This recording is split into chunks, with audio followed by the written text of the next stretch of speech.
Good. There we go. Book of Proverbs. Um, I'm going to ask for your patience this morning because I've been under the weather for 4 or 5 days now. So if all of a sudden my voice stops, we're done. We're done. So far, thank God, my voice has been fine and my body's been a mess. So I'm standing upright, propped up against the pulpit. Thank you for this thing. Uh, so your prayers would be appreciated. We'll get through this. I got plenty of cough drops of water and whatever else is up here. So book of book of Proverbs. Let's pray and we'll go through and talk about this wonderful book. Father, we thank you for this time. Again, a privilege it is to come together to worship you through your word, to look at your word, to get a grasp on these various books that most of us don't spend a whole lot of time in, Father, to our detriment. And prayerfully, these classes will whet our appetites to dig into all these various books since we're getting backgrounds to them and the purposes for them and the placement of them. Father, again, we thank you for this time. In Jesus' name, amen. Stephanie, could you do me a favor? Get me a small cup of coffee. Just something warm up here. I don't care.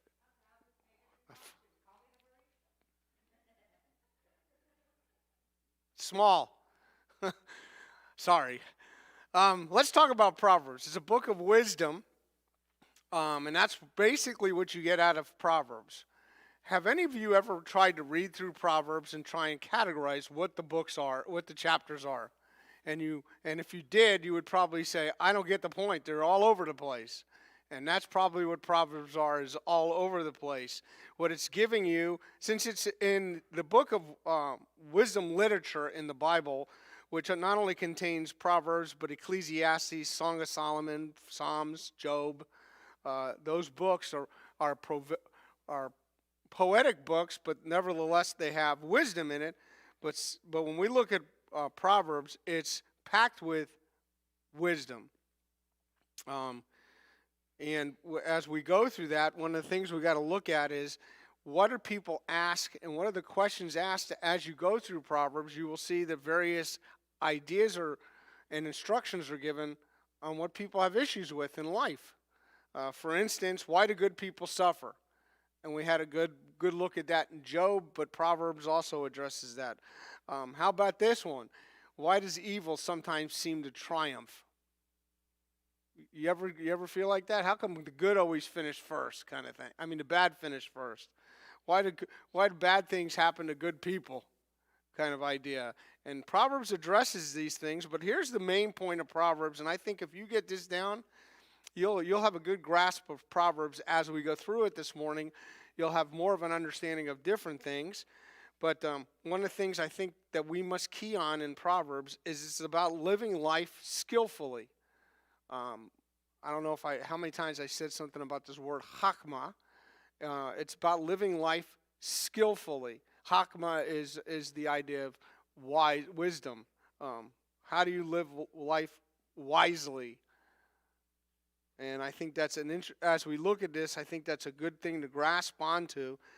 Because the book of Proverbs, if you go to chapter 1, verse 1, Proverbs chapter 1, verse 1, it opens with the Proverbs of Solomon, the son of David, king of Israel.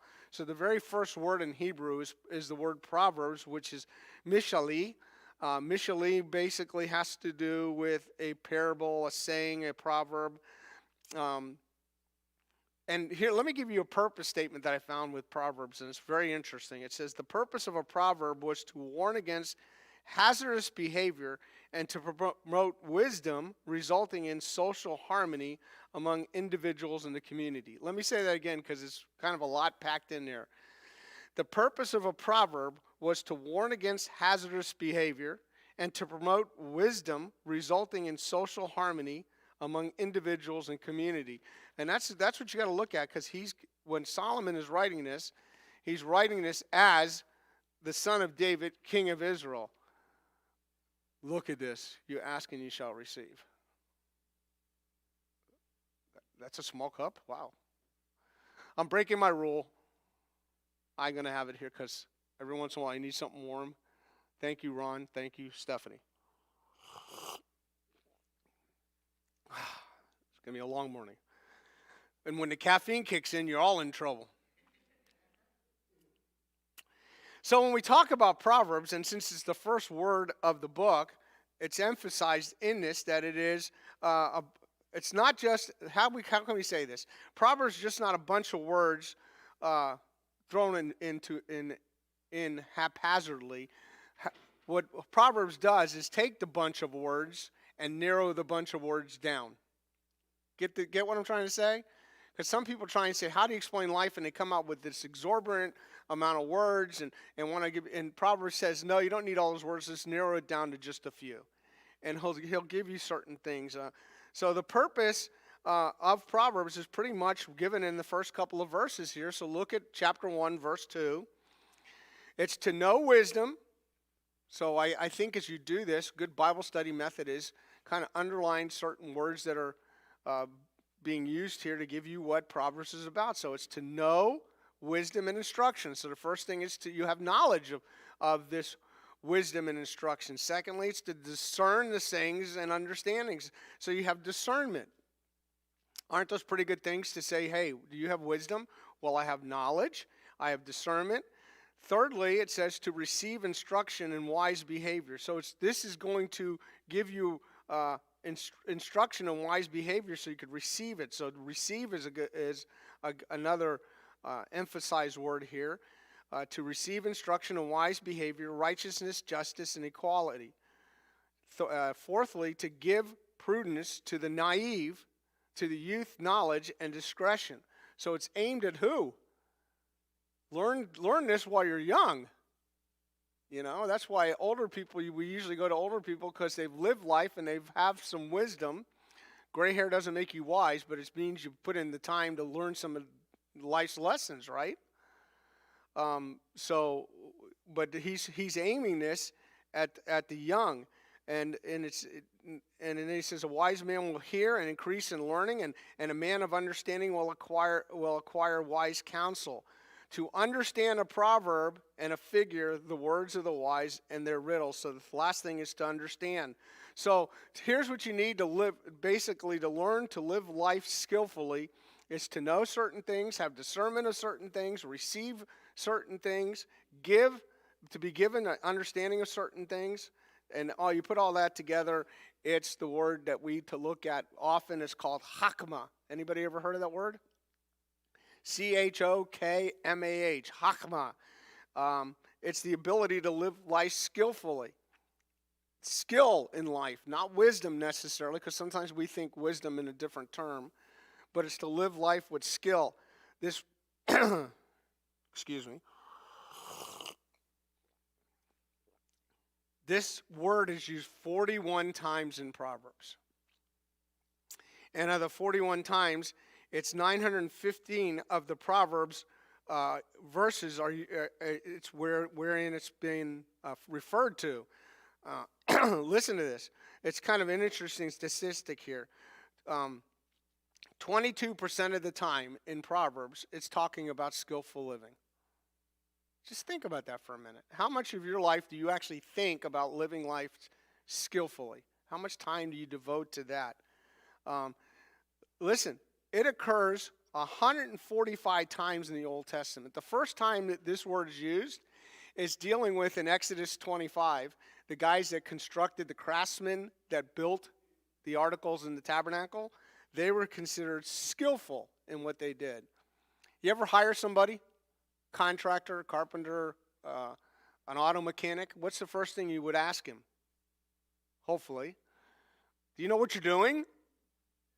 You know, you ever gone to an auto mechanic and he's looking in a cookbook how to make a recipe for lasagna or something, and you say, well, are you good at doing cars? Well, I'm okay, but I'm a better cook. And you go, well, I don't want you working on my car. I want to know you're skillful at what you do.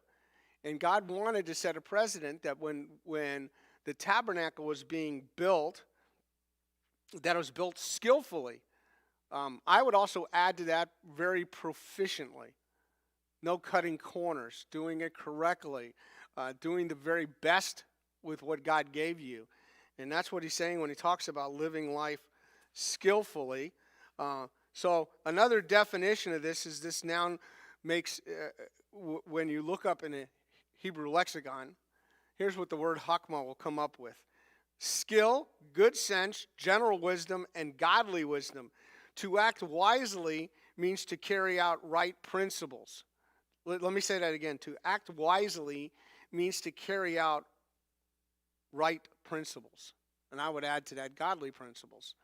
You want to have a good life? You want to live life skillfully? How would you do it? I want to live a godly life. And that's what that Solomon's going to be talking about throughout this whole book. Can you not look at Proverbs and say, I want to live life in a godly manner, and will Proverbs help me in that aspect? And I would say yes. And that's what we look for in Proverbs. A wise workman works according to the right principles of his craft, producing a quality product. I'm going to pick on auto mechanics because since I already started that. Wouldn't you like an auto mechanic that did it right the first time every time and wasn't guessing? How about a doctor who's really not practicing medicine but knows medicine? And he'll know right away, here's what you need, and he'll fix it. And you trust him.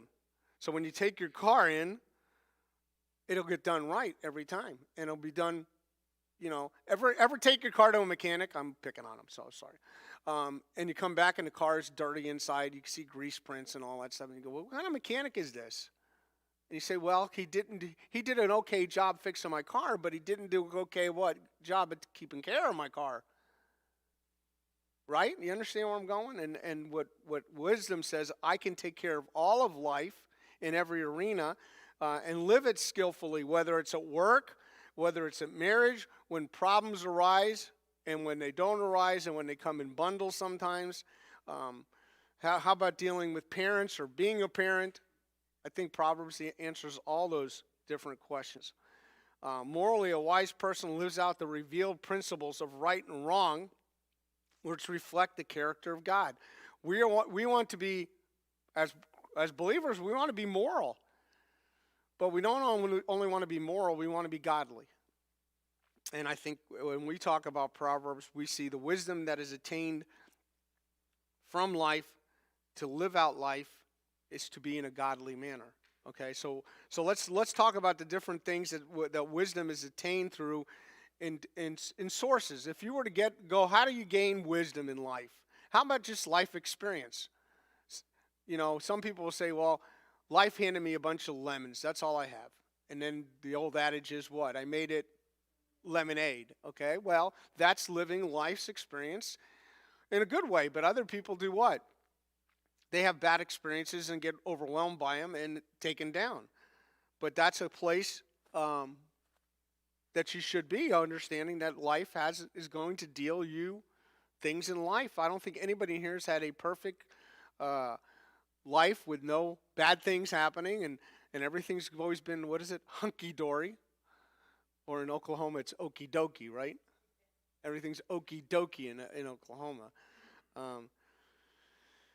Did you ever look at it that the Lord places you in different positions to have opportunities for things? So those are those places that the Lord puts you. I mean, 20 years ago, I would have never thought I'd be in Oklahoma. 40 years ago, I never would have, because we used to go to Orange Bowl games, and Oklahoma would play like Miami or something like that. And I go, no, Oklahoma, we don't like Oklahoma, kind of thing. Of course, last night, Miami's back on the radar. If any of you want, if that's just the two of us, will care about that, right? Only two of us. Three, okay. Anyway, but here's another thing that how you gain different wisdom that God allows in life. Fear of the Lord brings wisdom, and I think through the next, between this class and the next class on the judgment seat of Christ in the following week, we're going to talk about the fear of the Lord. And I think some Christians don't have a good fear of the Lord, and some that are not believers don't have the fear of the Lord. So there's two different issues going on here at the same time, but both of those will help you gain wisdom in life when you understand who the Lord is in your life. And again, that respect and awe for who he is. Humility brings wisdom. The rod of correction imparts wisdom to a child. I know that's just, you can't say that kind of stuff in church. But that's what it says in Proverbs. Those who number their days gain wisdom. In other words, if you say, I have so many days in my life, what do I do with them, and do I make them as productive as I can? That's wisdom. That's wisdom. Planning your days according to the numbers that are left. How many days do you have left? I have no clue.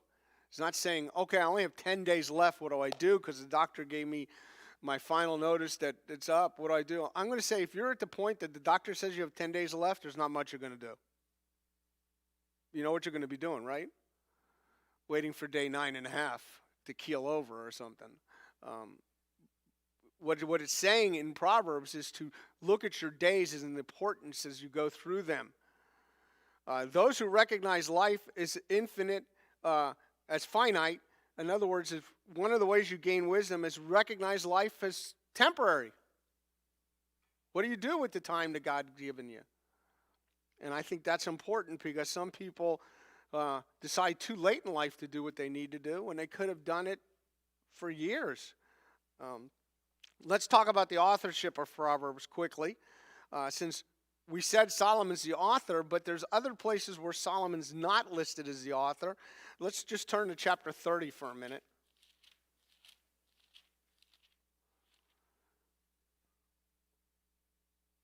We're going to go to chapter 30 and 31. Chapter 25 through 39, it says the sons of Hezekiah did that, wrote most of those. But I want to just look at Proverbs 30, verse 1.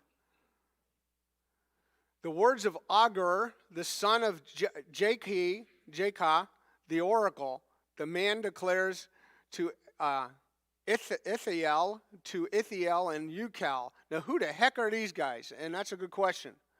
Okay, the best guess most people have is the one that wrote this is a close associate of Solomon's, but we don't know. And what I believe is Solomon had a collection of different proverbs that meant something to him, and he incorporated them in there, and this is one of them. In my Bible, it's a study Bible, it says that above this chapter, it says Supplemental Proverbs by Agur and Lemuel.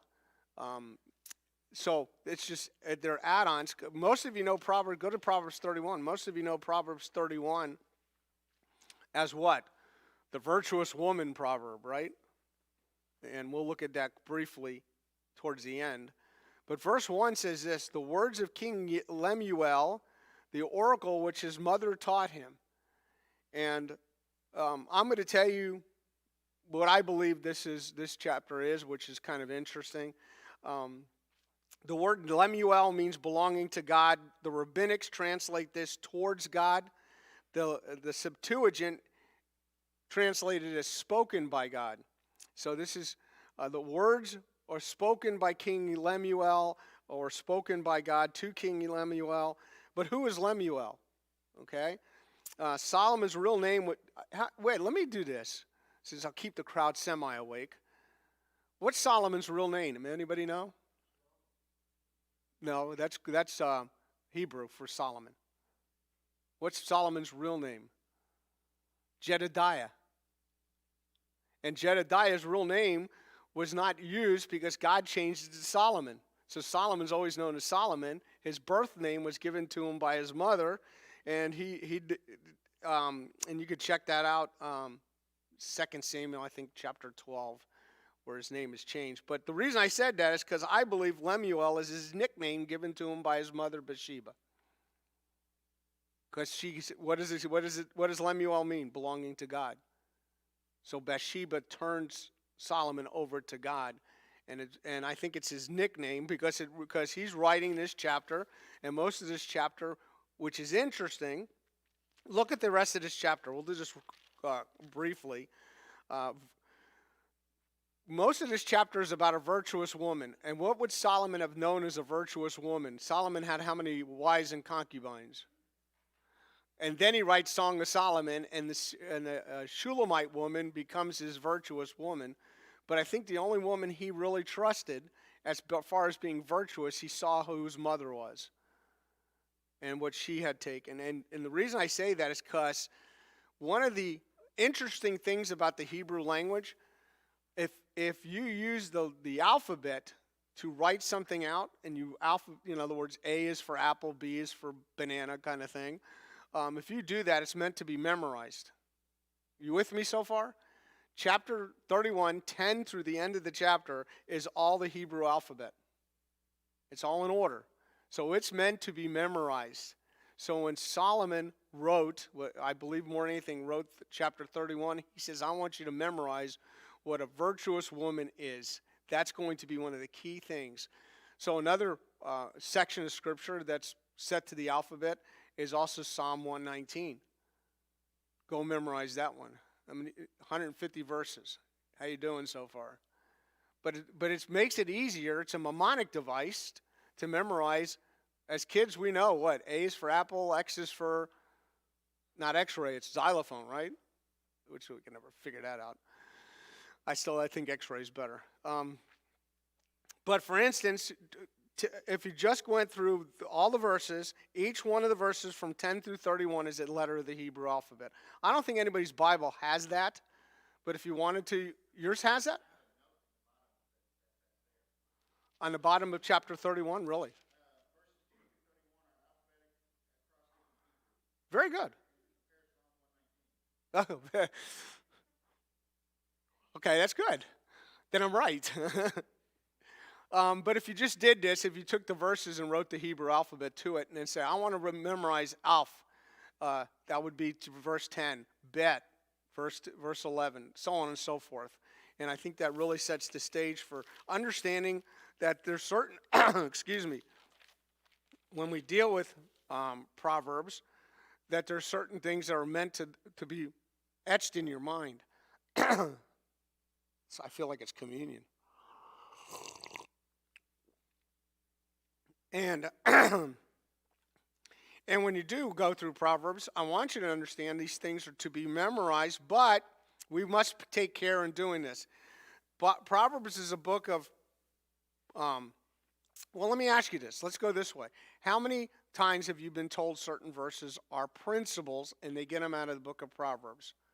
The question is Proverbs a book of principles or a book of promises? Because that'll help you how you read and understand and memorize Proverbs. Is it principles or promises? If you make them principles, I have issues with that, because look at 22, one of the most famous of all the verses, 22 verse 6.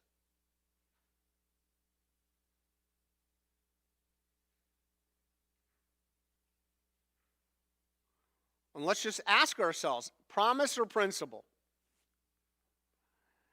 22:6 says, train up a child in the way he should go. Even when he is old, he will not depart from it. Promise or principle? If it's a principle, and you're a good parent, and you have a cruddy child, you didn't do a good job. Do you understand what I'm saying?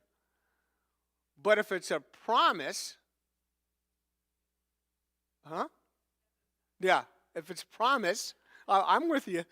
If it's a promise and you do these things and it doesn't come about, you're going to think you're a failure.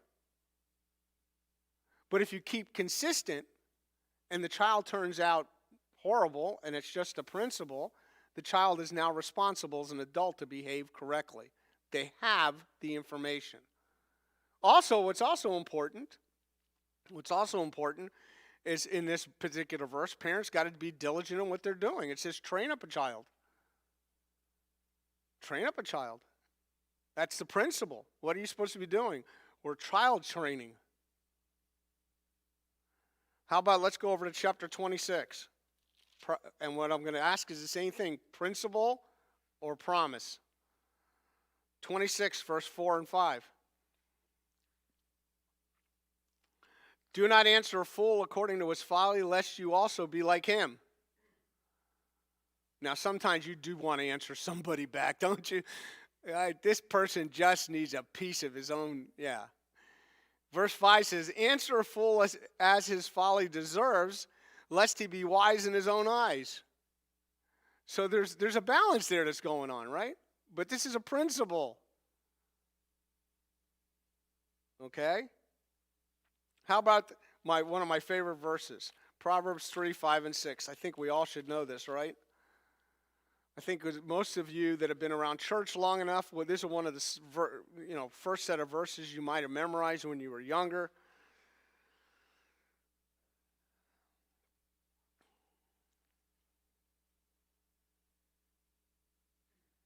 Three, 5, and 6. Trust in the Lord with all your heart. Do not lean on your own understanding. In all your ways acknowledge him, and he will make your path straight. That's pretty solid. But is it a principle or a promise? I think it's a principle. Okay? And as we go through Proverbs, I want us to understand we can never do that to somebody saying, here's what Proverbs said. If you were good at doing such and such, you wouldn't have this problem. And no. If anybody knows anything about Solomon's life, he had a lot of problems, didn't he? Some of Solomon's problems was Solomon. Anybody disagree with that? I mean, come on, Solomon couldn't get out of his own way sometimes. But he did ask God for one thing. He asked God for what? Hakmah. Skill for life. And God allowed him to pass that on to us. And he learned by some of his mistakes, and some he did not learn by. So let's go to some of the characteristics of Proverbs. Go to chapter 10, verse 1.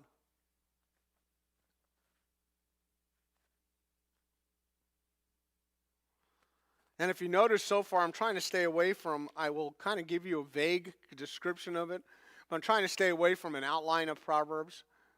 I don't think it's as easy as anybody can make it, because it's just all over the place.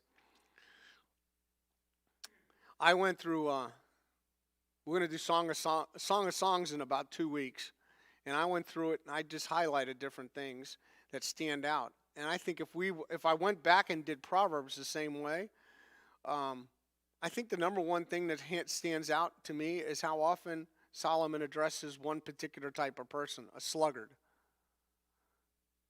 It's kind of interesting, don't you think, in life? How many people are just plain lazy? Is it just me, or I just recognize some people are just lazy, right? How many people cannot hit a parking spot? It's 2 lines, put the car between it. And you go to a shopping center and people are what? All over the place. Why? You think they're just no, they're lazy. That's all it comes down to. They're a sluggard. Back it up, put it back in. Sorry, that's a pet peeve.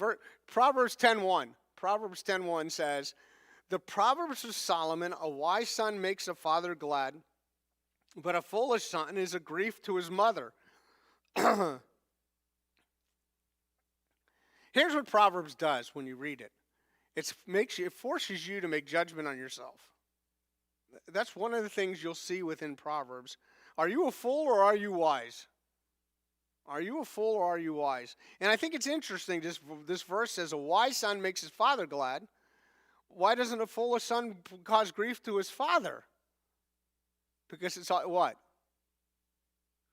Think about it for a minute. It's all about mom, right? Look, look at 11:1. It says, a false balance is an abomination to the Lord, but a just weight is his delight. Now, it's not talking about going to the butcher shop and trying to get the right weight and right amount. What it's saying is, you're going to get in Proverbs, you're going to get a shrewd concentration of truth in a very brief instant. So when you go through Proverbs, you're going to get just this bang of truth that you got to sit there and dwell on, and it'll explode within you. Remember what I said? It takes a lot of words and brings them down to a few. Think about this for a minute. How much you can expound out of verse 1 of chapter 11. A false balance is an abomination to the Lord, but a just weight is his delight. Do you hear that? And how much you can get this concentration of truth, and all of a sudden, and it's just like a blast of it, and you say, well, Man, if I chewed on that for a while, that's a lot of information there. Proverbs 11:22.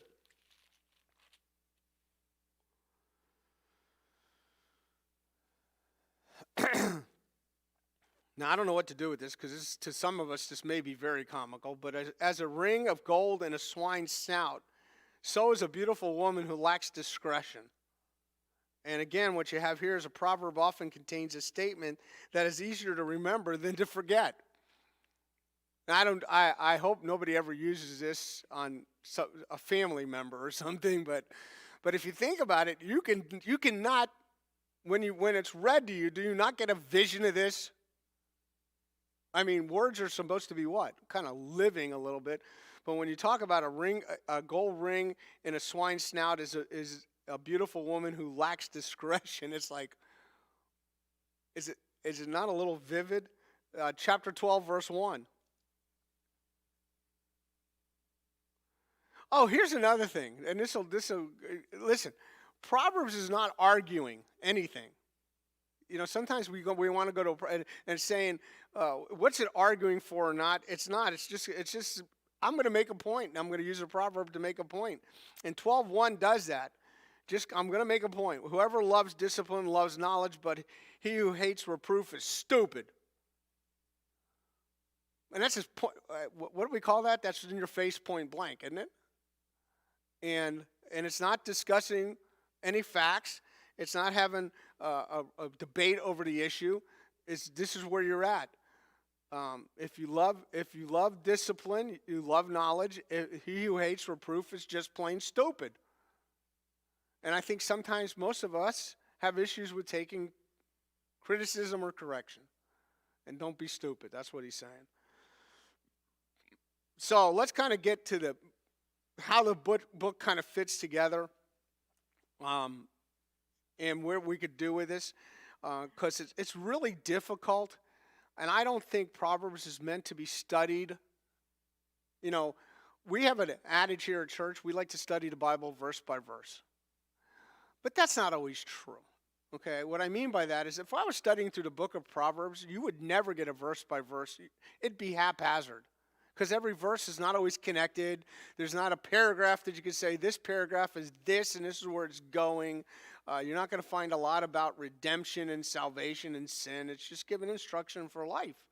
So Proverbs 1-9, the best thing I could say is this is a connected discourse. This is the only place in the book where there's a paragraph after paragraph actually going somewhere. And it's addressed to a son. Here's what you need to live life wisely. But chapter 10-29 are just fragments of thought. If I was to call 10-29 anything, excuse me, I would call it the buckshot chapters. Everybody knows what buckshot is, right? So you get this blast of different material at you, and they all don't always go together. This is where you would do word studies or topical studies. And I will discuss this further, but I will give you topics right now. I'll discuss it in a minute more in depth. But I said something about the sluggard. So if you want to know something about a sluggard, you'd go to a concordance, you'd look up sluggard and find every verse in 10-29 talks about a sluggard. You would put it together. You get a little expose on a sluggard. How about how to use your tongue? You'd find different verses on your tongue. On a scoffer, there's another word. On a scoffer, we don't use that much anymore. We just call him somebody who rejects the Lord or who is a mocker of God's people. How about happiness? How about ethics? How about folly? All these things are within those chapters, but they're not like organized. And this is this, and this puts the. There's not a. It's got a. And he's just remember. Here's the hard part. We have chapter and verse breaks. If you're reading this in the original Hebrew, it would not be like that. It would just be a proverb, a proverb, a proverb, and then he may go off and say, hey, I got a thought here. Here's the best example I can give you. The book of James is Proverbs of the New Testament, okay? And if you go to the book of James, he'll bring up the tongue a few times. Okay? Put them together and see what happens. And you see where he's going with that. It's got the same proverbial feel to it. And when we look at Proverbs, the author's got something in his mind, and he says, I want to tell you this. Boom. But a thought just occurred to me. I also need to tell you this. Then a thought occurred to me, and I got to tell you this. So to try and put those in an outline form is not easy. Kind of get what I'm saying? It's kind of, ever have somebody that you're talking to, and as you ask, you're in your mind, you're saying, I wish they'd keep to the subject? And that's what Solomon's doing. His subject is basically Proverbs for life, and he thinks of something, and he says, well, you need to hear this too. So, for instance, 50 times he talks of a fool in Proverbs, but they're not all together. So you can have the doctrine of the fool if you take all those verses and put them together. So when you talk again, well, here's the best way to say it. Anybody know what a topical dictionary is? It's one of those great little tools that if you say, I need to look up every verse on being a fool, the book has that. And you could do that with Proverbs. That's what I would do. If I did a study on Proverbs, I would say, this week we're studying the Proverbs about a fool. Proverbs about a wise son. Those kind of ideas. And you'd have to put them together. You could not do a verse-by-verse study in a solid enough fashion to come out with something understandable. To me, it is a topical dictionary importance in that. So we'd have to talk about a sluggard or whatever else was going on. So let me give you some facts that go on with Proverbs. This will help us guide the rest of this class. First of all,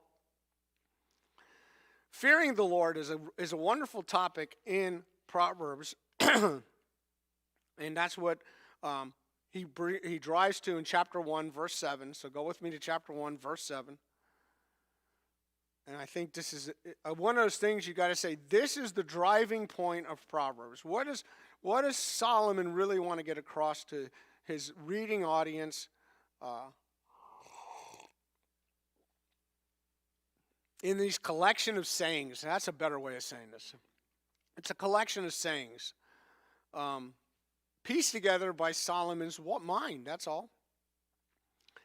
And he says, verse 7, the fear of the Lord is the beginning of knowledge. Fools despise wisdom and instruction. And I think if we can keep that centered and foremost in our thoughts, it'll go a long ways to serve us in understanding this book. How many of us have the fear of the Lord and have a good understanding of what that is? And I think what we will see as if we ventured through this book is Solomon's giving a good understanding of what that fear of the Lord is. But fearing the Lord helps make wise choices. Fear of the Lord makes things go well. But fear of the Lord makes things go well, but not always. Why? Because we figure if we fear the Lord, everything will be fine. But not always. So when we talk about reading the Proverbs and studying the Proverbs or memorizing the Proverbs or getting mental pictures of the Proverbs, it helps gain wisdom and skill for life because your mental activity about that proverb will produce knowledge. And we want, in the Christian life, is applied knowledge. I don't know if many believers understand what I say sometimes about applied knowledge. Oh, I know the Bible, but do you put shoe leather behind it? And one of the things we have to say is, in life, what do you know about God? It's right now it says fear the Lord. So why would you fear the Lord? What do you know about God? Do you know that God is loving? God is righteous?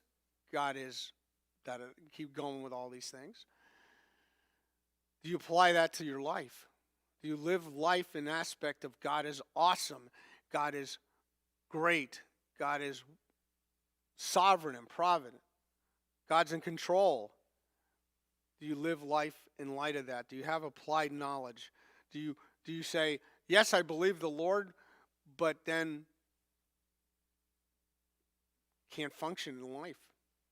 And when we look at Proverbs, he's saying, here's what you need to gain that wisdom, gain that ability to live life to its fullest. So this idea of fearing the Lord, reading Proverbs to gain wisdom, this leads to a life of virtue and integrity, therefore success and peace. Isn't that what we want in life, is success? And what do most people look at success as? Monetary, right? Not living life skillfully. And we all love the scenes of different movies and different things when somebody comes out ahead because they did the right thing, the wise thing, and what we call the smart thing, and they say, man, I wish I would have thought of that. And God says, I thought of it for you. Go read Proverbs. But the fact of life is, the opposite is also present. There's going to be folly, there's going to be evil, and the ideas of folly and evil within the book of Proverbs always lead ones to ruin and shame. So even though we may say to somebody, man, how come he's so evil and he's getting away with everything? No, he's not. It may look that way, but that's not the truth of the reality. So let me ask you something. If I were to ask you, how do you live life in God's world amongst ungodly people in crazy situations in 2020, let's make it relevant, where would your source book be? And I would say Proverbs is just as relevant in Solomon's time as it is today. Because what has happened is we have accumulated insights, these collection of thoughts for Solomon, to lead us in God's thoughts after God's thinking, how he wants us to think in this generation and the next generation and its next generation and all these other generations that we want a generation to honor God. How is it done? Proverbs tells us how it gets done. Which is interesting because my mental male mind can't handle this, so I'm going to throw something at you that's kind of funny. Or not, because we got a mixed audience here. So to me, it's kind of odd. Go to chapter 1, verse 20.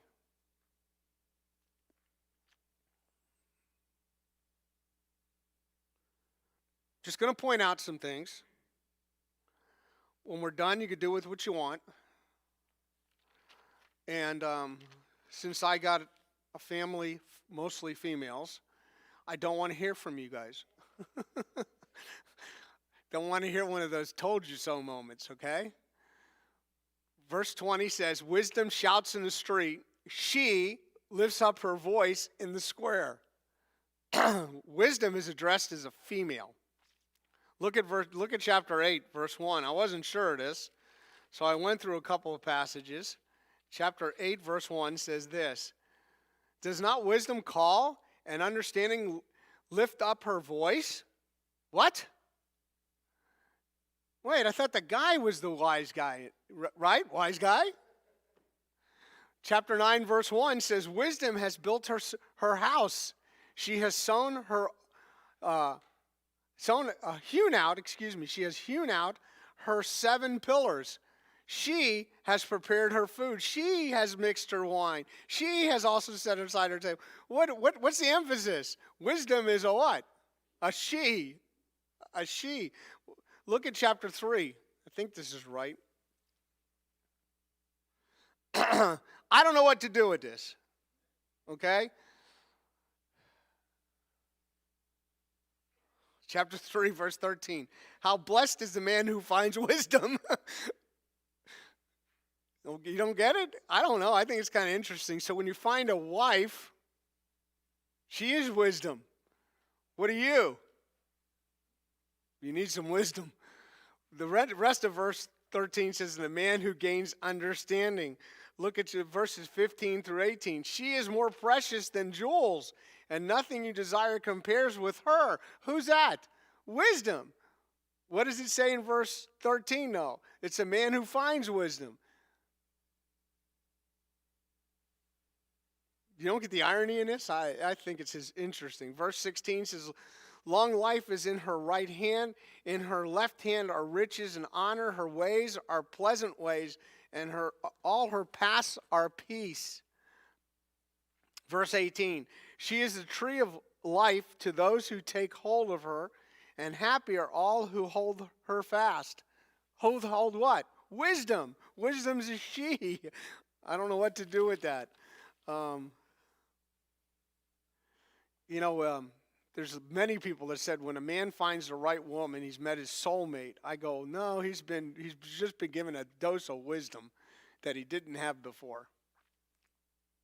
I don't know what else to do with that. I'd probably make a good Hallmark card, right, guys? I don't know, even though Hallmark cards are getting worse, aren't they? Or is it just me? Charges up and the words are less. Come on. Let me give you some more ideas of topics within Proverbs, because I think it's interesting to explore real quickly. First of all, a wise counsel. How about wise counsel? Where do you seek wise counsel? And it talks about having wise counsel. Who do you seek counsel from? And be careful who you seek counsel from, because that sometimes is not always from above. Since it's talking about wise counsel, how about a wise son? What's a wise son? It also gives you a picture of someone with a quick temper. Proverbs talks about people with quick temper. There's also within Proverbs, I was told this a long time ago, the afterwords. Look, just go to chapter 5, verse 3.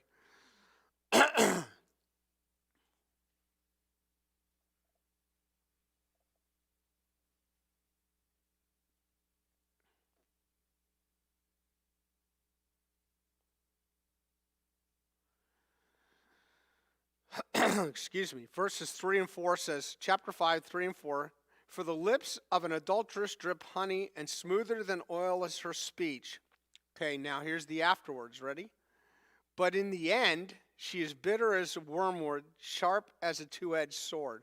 So the idea is there's an afterwards. That means this is one, and then after that, this is what comes. Look at chapter 14, verse 12.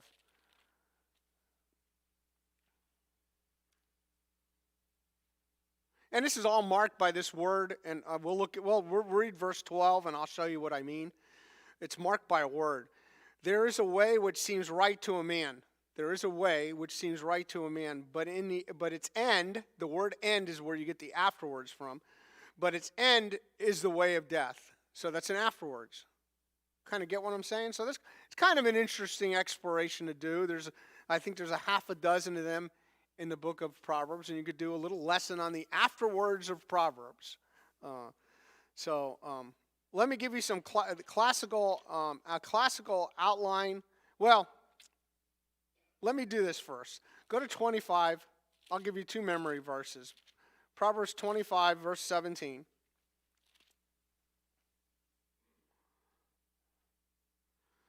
The reason I did, these are memory verses that I find a little comical. You'll see why. 25:17 says, let your foot rarely be in your neighbor's house, lest he become weary of you and hate you. In other words, don't spend a lot of time. You ever have somebody come over and you say, oh, I'm glad they came over. When are they going to leave? And you try and find ways to say, oh, well, the night's getting old, and kind of, this is one of those things to say, don't be too much in your neighbor's house because he's going to tire of you. You know, so, and let's get another one. 27:14, real quick. 27, verse 14. He who blesses his friend with a loud voice early in the morning, it will be reckoned a curse to him. So in other words, shh in the morning. Don't get all wired up in the morning. I've learned that a lot in my life. I can't be in people, because I'm a morning person. How many of you are morning people? See, you all hate me. There's two of us. We're hated by those people that can't wake up till noon. And I knew most of them. I went to work. We clocked in at like 6:30 in the morning, and they weren't up till noon. We couldn't talk to them, okay? Let me give you a quick kind of just brief thoughts, if you ever did, just little vignettes in Proverbs. Remember what I said? We really can't do a verse-by-verse study in Proverbs. But I will tell you this. There are sections that and I'll just give you these sections. I'm doing it for tape so you guys can look back on it. I'm going to rattle these off real quick because we're going to close class, and I'm going to get more coffee in me, and hopefully throat will open up. But since it's impossible to teach verse by verse, we can do little sections that do have some impact. There are certain small sections that do certain things. For instance, there's warnings of wisdom in chapter 1, 20 through 31. There's rewards of wisdom, chapter 3, 5, and 6. Lean not on your own understandings. There's energy of wisdom, chapter 6, 6 through 11. There's that whole section we talked about, a godly woman in chapter 31, 10 through 31. Which is interesting, because we talked about lady wisdom and wisdom being a she. It's a woman, chapter 31 is a woman who lives according to the wise wisdom of Proverbs, a model of someone who takes God's wisdom and then translates it to everyday life, lady wisdom. And it seems like in Proverbs it leans to wisdom, that ability is more capable by a woman than by a man. Just do what you want to do with that. And remember, Solomon's writing this. Okay? There's a whole section on the godless whore. I know that'll thrill all of you. Chapter 7, 1 through 27. There's 15 famous facts in chapter 30, 18 through 31, which is within the godly woman, the virtuous woman. And then there's the hateful hippie of within chapter 30. Famous facts is not in the chapter 31. It's 30 through 18 through 31.